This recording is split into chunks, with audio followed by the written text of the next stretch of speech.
conversation, honesty and openness, financial support, and family commitment. Top 5 needs of a husband: sexual fulfillment, recreational companionship, attractive spouse, domestic support, and admiration. These are by William F. Harley, Jr. His needs, her needs. Now, look at 1 Peter chapter 3 and verse 7. Likewise, ye husbands, dwell with them according to knowledge. Them is your wife. Well, look at verse 6. Y'all think I was kidding. Look at verse 6. 1 Peter chapter 3, verse 6. Even as Sarah obeyed Abraham, calling him Lord, whose daughters you are, as long as you do well and are not afraid with any amazement. Look at verse 7.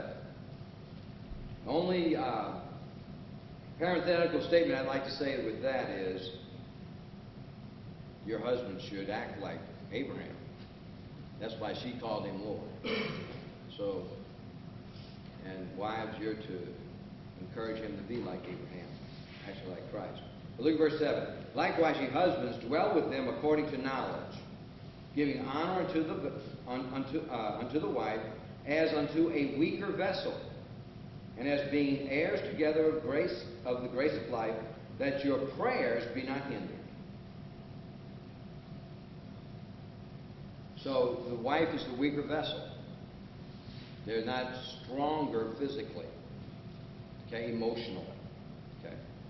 And so we have to realize that. I was talking to a couple not too long ago. A fellow graduated and they live up another state. She says, I'm tired of being the man of the house. And that's reality. They've been married 13 years. The wife has a role, and she is the weaker vessel. She's more sensitive because she has the responsibility of the children. She's more into them and all that other stuff. And the man is the stronger. And so he is to treat her like a precious, valuable vase. The only thing your wife should worry about is fleas on your pet. It says, likewise, ye husbands, dwell with them according to knowledge. How well do you know your wife? How well do you know her? You should know everything about her. Know the size of her shoes. You should know every mole on her body. You should know her likes or dislikes. You should know what she thinks about different issues. You should know her, and you should get to know her better and better and better. Do you know all of the medication she's taking? Do you know how much medication? Do you know the vitamins she's taking? Do you know, how well do you know your wife? That's what it means. You probably know more about your favorite football team than you do your wife. Or a sports team, baseball team. And that's what we need to focus on. How well do you really know your wife? How well do you communicate? I really recommend this, that y'all do this. Spend some time every night, about 20 minutes a night alone, kids in bed or whatever, and write a letter to each other. Take a topic. You take what happened Tuesday. Take it, something about that. What about that woman that called her husband and all that other stuff? Just take something that's really you're wondering about or you've got an opinion about, and both of y'all write your opinion on that and then share it with each other. Don't write it together. Maybe separate yourself enough to be in another room so you're just, not listen to what the other person's writing or saying or thinking, and then come together and share it. You will be surprised what your spouse thinks. You don't know her. You don't know him as well as you think you do. All you know is that you're ticked off. But you get to know each other. That's what that means.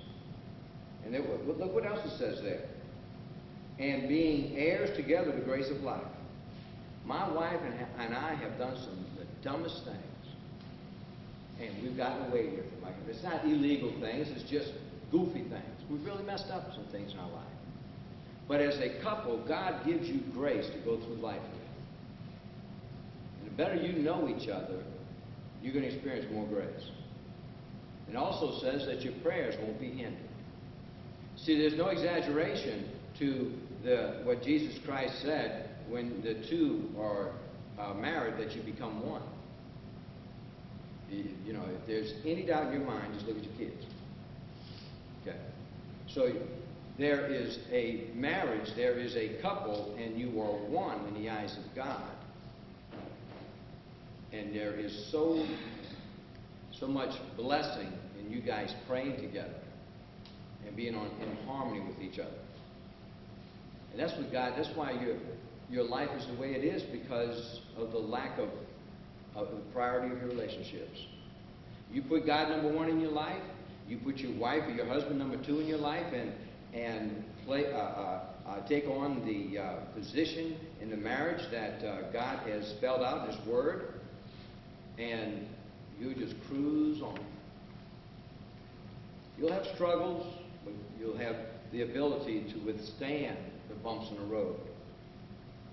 And when somebody comes along, and I guess I'm going to brag my daughter right now, but she's got these young couples coming over her for marital advice. Why? Because they see the stability of their relationship. That's why. That's why. So you'll be able to be used of God to minister to others the same way that you have been ministered to. And I believe that.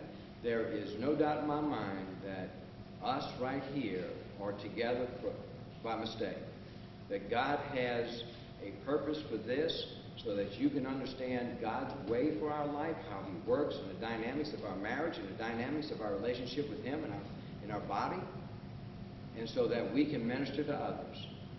And this nation needs it. I don't know how many places have to be bombed before we get the message. This is reality. This is where it's at. What's going on between your ears. That's whatever was going on between that man's ears is what drove him to fly that airplane into that tower. There was nobody sticking a gun to his head. He believed that he was right. We've got the truth. We are right. Let's practice it. We got the ability to do it. You can help others also. Anybody else? How to know God's will for my life? Right. How do I know what God's will is for my life? Okay. Romans chapter 8 and verse 26.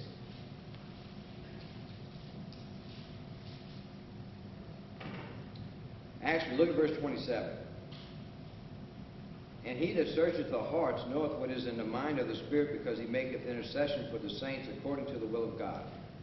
So, we have the Holy Spirit inside of us, okay, praying to the Heavenly Father for events to happen in our life according to the will of God. Okay? We want to know God's will. So what's happening in your life is part of God's will for your life.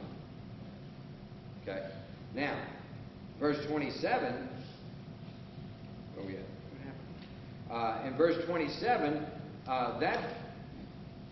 verse 28. Verse 28 says, it ends with God's purpose. Okay? Oh, I'm sorry. Verse 27 says, the will of God, according to the will of God. Verse 28 says, and we know that all things work together for good to them that love God, to them who are the called according to His purpose. So, everything that happens to us is God's purpose in our life, and the Holy Spirit's praying for God's will to be done in our life. Well, verse 29 tells us what God's purpose and what God's will is for our life. And verse 29 says, for whom He did foreknow, He also did predestinate to be conformed to the image of His Son.